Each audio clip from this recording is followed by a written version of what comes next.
Bem-vindos ao nosso sexto encontro. Eu sou Carlos Luiz. Olá, tudo bem? Eu sou o Rui. E estamos aqui para refletir sobre o tema rejeição social. Vamos estudar, o caso do Eurípides Barçanufo, relatado no livro da Corina Novellino, Eurípides, o Homem e a Missão, e também no nosso livro Meu Amigo Eurípides Barçanufo. Como a gente faz nesses encontros, eu vou apenas fazer um resumo do caso, da situação, e a partir daí a gente vai dialogar com os nossos amigos espirituais. Eurípides viveu em Sacramento, final do século XIX, começo do século XX, comecinho mesmo. E aí o que acontece? Ele era já desde cedo um jovem extremamente destacado na cidade, ajudou a fundar a Irmandade de São Vicente de Paulo, era extremamente católico, frequentava a igreja constantemente, estudou homeopatia e atendia gratuitamente as pessoas nos bairros pobres da cidade, criou o primeiro jornal, criou uma escola chamada Liceu Sacramentano, que era extremamente popular na cidade, pessoas de outra cidade vinham estudar na escola. Então, muito jovem ainda, ele era a pessoa mais ilustre da cidade, foi eleito vereador, enfim, não queria, mas enfim, as pessoas convenceram e fez um trabalho também muito bom como vereador. E o fato é que ele se torna espírita. Eu não vou falar em detalhes desse processo, mas na segunda reunião mediúnica em que ele participa, o guia espiritual dele, Vicente de Paulo, se faz presente e diz para ele claramente: as portas de Sacramento vão se fechar para você. Não guarde mágoa no coração, porque as pessoas não vão entender a sua nova opção. Está na hora de você começar o seu trabalho com Cristo. E aí ainda diz assim: se afaste da Irmandade que leva meu nome, porque a Irmandade da Igreja Católica era São Vicente. E aí o Vicente de Paulo diz: afaste da Igreja Católica, o Cristo não está mais lá, nosso trabalho é outro. Vai se abrir um imenso campo de trabalho para a gente. Como um espírito muito honesto, Eurípides, essa reunião foi em Santa Maria, que é um vilarejo, uma fazenda, que são 13 quilômetros de Sacramento, e ele foi lá porque o tio Mojico, que na verdade era um tio, meio tio-irmão, porque é uma idade próxima, E ele volta para Sacramento e anuncia, que é espírita. Isso, gente, eu estou falando aí do ano em torno de 1904, 1903, por aí. Então, não é uma coisa muito simples, tá certo? Então, o que acontece? Eurípides também muito jovem, assume isso perante a cidade, ele que era a figura ilustre, o jovem ilustre da cidade, e a cidade é verdadeiramente abalada. Para vocês terem ideia, o bispo da região foi convocado para montar uma estratégia para dissuadir Eurípides, para convencê-lo, tá certo? Então, houve toda uma mobilização. Ele era conhecido como professor por conta do Liceu Sacramentano, e o que todo mundo dizia era que o professor enlouqueceu. E toda a cidade literalmente se voltou contra ele. As pessoas passavam, porque aí o padre também começou a orientar. O padre, que era amigo dele, orientado pelo bispo, etc., começou a criar essa estratégia de combate. E Eurípides ficou totalmente isolado. As pessoas cruzavam com ele na rua, mudavam de calçada e se benziam, as mais educadas, E ele ouvia: Eurípides enlouqueceu, o professor está doido, o professor se tornou obra das artes do demônio, porque naquela época, espiritismo era dito que o espiritismo era coisa do demônio. Então, Eurípides tem 20 e poucos anos aí, 22, 23, por aí. Então, o que acontece? Eurípides fica totalmente só. Para complicar, é feita essa mobilização, e a família dele também não o entende. Então, talvez para evitar conflitos e dores maiores, o pai dele ajuda ele a mudar de casa, e Eurípides literalmente ficou só na sua cidade. né? Quem deu suporte foi o tio e o grupo que morava em Santa Maria, mas a cidade de Sacramento toda, inclusive a família dele, pai, mãe e irmãos, né, que sempre o respeitaram e admiraram, se tornaram, né, uma oposição, ficaram contra ele. E aí Eurípides vive realmente uma dor profunda, porque a dor também é aquela história, né? Quanto mais alto, maior a queda. Ele era a pessoa mais admirada da cidade, pela família e por todos, né? E ele se torna o representante do diabo na cidade, né? As pessoas que mais gostavam dele era o louco. Então, e o que ele mais amava era o colégio. E o colégio tinha sido montado no mutirão, né? Ele não cobrava, então o dono do prédio pede o colégio de volta, os pais tiram os alunos, enfim, ele fica literalmente sozinho. Então, é dessa experiência de dor, de um abandono social completo, que a gente vai refletir hoje. Depois, aos poucos, né, Eurípides, em determinado momento, né, em todo um processo doloroso, mas, né, sintetizando bem a história, depois de muito tempo, a mãe do Eurípides, a dona Meca, um espírito bem interessante, que eu gosto muito, porque era muito verdadeira, né, e uma média excepcional, segundo Eurípides, vai conversar com ele para tentar, né, fazer com que ele volte à razão, né, que ele oriente, e vão conversar. E o fato é que passam a tarde conversando, Eurípides explicando o que era o espiritismo, o cristianismo e tudo, e a mãe dele volta para casa e o pai pergunta: e aí, né, curou seu filho, ajeitou o menino, né? E ela diz: não, agora eu sou espírita. E aí começa, né, todo um processo de conversão. O fato é que Eurípides depois cria uma escola muito maior, orientado por Maria de Nazaré, e coloca o nome de Colégio Allan Kardec, que existe até hoje. Então, assim, esse é o resumo da escola. Se torna, segundo o educador português, né, o José Pacheco, que é um dos grandes educadores de referência mundial, de inovação da escola, ele diz que Eurípides é o maior exemplo de educação do Brasil. Então, assim, é muito interessante a gente pensar nisso, por conta da avançada metodologia que ele aplicava já naquela época. Mas aí é tema para outros estudos. O fato é que Eurípides sai, né, de um total isolamento social e consegue reconstruir, né, e, de fato, executa plenamente a sua obra sob o amparo, né, com o amparo direto de Maria de Nazaré e do próprio Cristo. Mas aí são cenas de outros capítulos. Então, esse é o tema. Vamos agora para as nossas, né, o nosso diálogo com os amigos espirituais. Que a paz do Cristo se faça presente em cada coração que nos ouve nesse instante, porque nesse momento estaremos ao lado de cada um de vocês, insuflando uma maior compreensão do tema que estudaremos nesse instante, pois ele toca de maneira direta e prática a realidade que viveis nesse instante.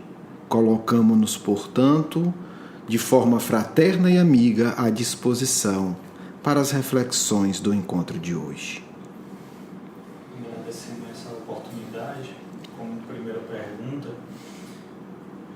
queria que você comentasse qual a lição que a gente pode ter da rejeição de Eurípides, essa história que comentamos agora. A rejeição que Eurípides vive é a iniciação de todos aqueles que querem, no mundo atual, viver com vínculos reais com o Mestre de Nazaré. Não podemos nos iludir que uma sociedade doente e que caminha para a loucura possa admirar uma vida devotada ao Mestre.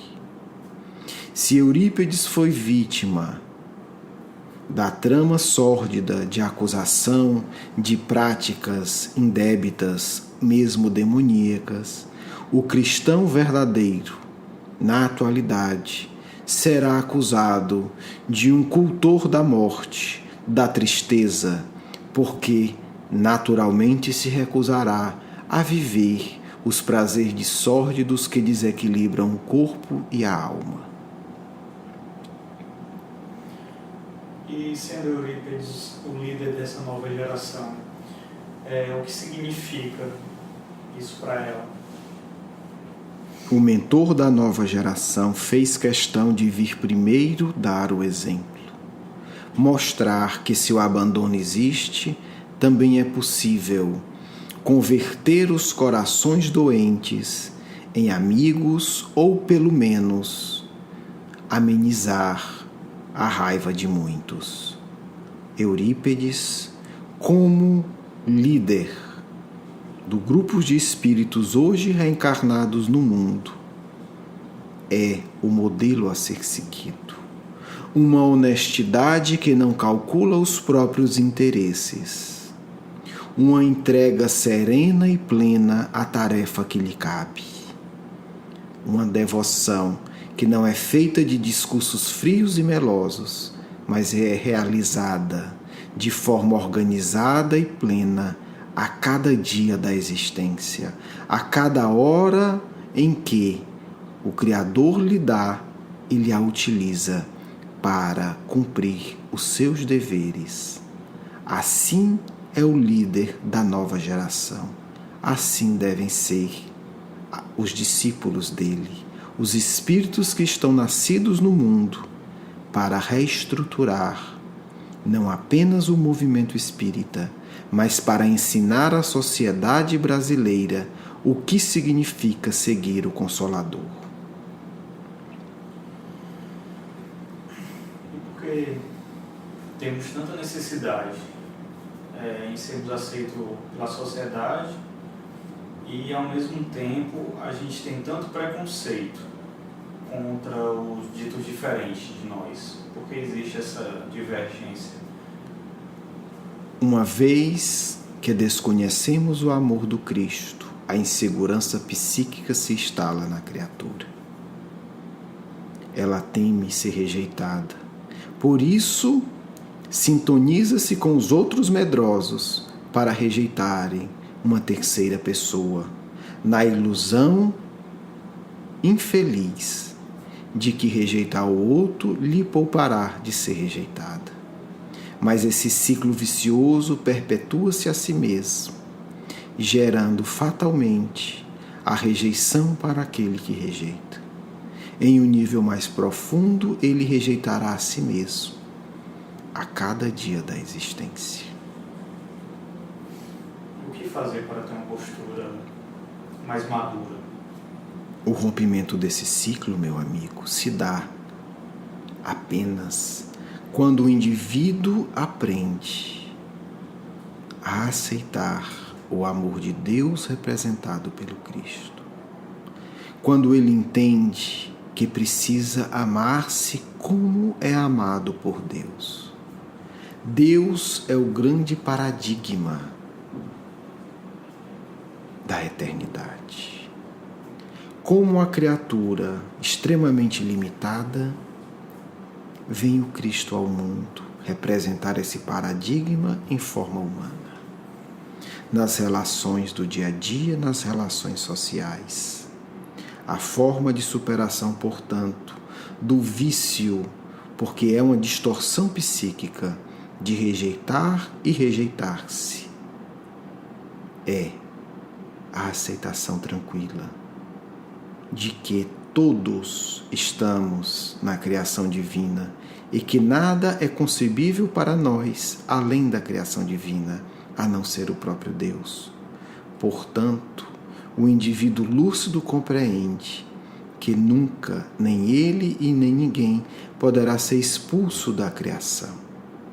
A única possibilidade da criatura é um relativo distanciamento de si mesmo e da paz divina, mas que a todos Deus ama infinitamente e que a todos Deus indicará o caminho da verdadeira felicidade.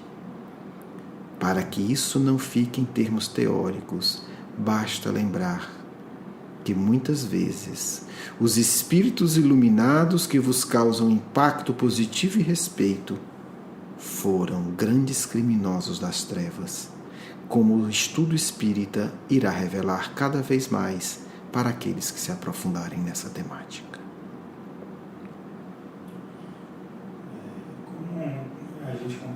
gente deve interpretar o simbolismo da cura do leproso pelo Cristo? A cura do leproso, realizada pelo Mestre, e a cura do leproso, realizado por Eurípides Barçanufo, simbolizam uma e a mesma coisa. Estes espíritos vêm ao mundo para curar as chagas mais terríveis da alma humana. Esses espíritos são corajosos e amorosos o suficiente para amar os mais degenerados do corpo e os mais degenerados da alma. A cura do leproso para nós significa que ele, seguindo as orientações e as inspirações diretas do Mestre, pode não apenas curar, mas irá nos ensinar a própria cura. Como um aluno avançado do Cristo, Eurípides tem prazer em ensinar a todos nós a divina ciência do amor profundo, em que a paixão e o impulso se tornam sublimes e harmonizam todas as dimensões da criatura encarnada ou desencarnada. Ok, agradecemos novamente a oportunidade desse diálogo e deixamos o espaço para o encerramento. Nova geração. É ao vosso coração que me dirijo agora em especial. Se estais nos ouvindo, tenho uma mensagem que vem direta de Eurípides para vocês. Mãos à obra. É hora de vosso trabalho no mundo. É hora de iniciar. Comecemos agora, de forma discreta e continuada, porque todos nós estaremos unidos. E Eurípides nos orientará diretamente em todos os setores de atividade. Jovens médios de cura, orai, para que o Mestre de Sacramento possa vos direcionar hoje. As psicografias também acontecerão. A todos, irmãos de longo tempo, é chegada a hora em que pela voz de Eurípides o Cristo vos diz: o amparo deve se estender a todos ao vosso redor. Muita paz do vosso irmão e amigo Caibar de Souza Júnior.